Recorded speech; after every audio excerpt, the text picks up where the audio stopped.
Please subscribe and click the bell icon because I need one subscriber, and like the video and comment if you have any question. And download Telegram app and search Mr.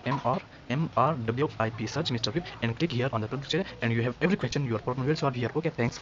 This video I will show you how to put follow button on your Facebook profile. Okay, it's so simple. For this purpose, if you have any question related to it, just click on the Telegram app and search here MRWIP, Mr. Whip, Mr. Whip, and click here Mr. Whip and search here Mr. Whip on any everything. Okay, now click on the web channel. When you click on the web channel, there is an option come to you, and you have to join this. Ha, you have to join this. After this, you have any question related to it, just join it.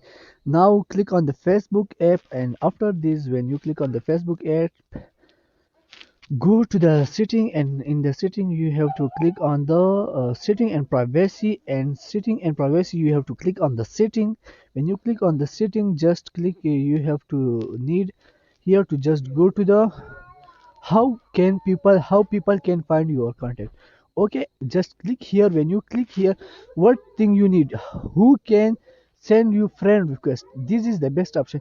You have to select this. When you select this, just don't do to everyone. Okay, just select friend of friends. Okay, when you friend of, so only friend of friend can message to you and can friend request. Okay, no one can friend, and follow option will come to you. Okay, if this video help, please leave a like and comment and subscribe. Thanks for watching.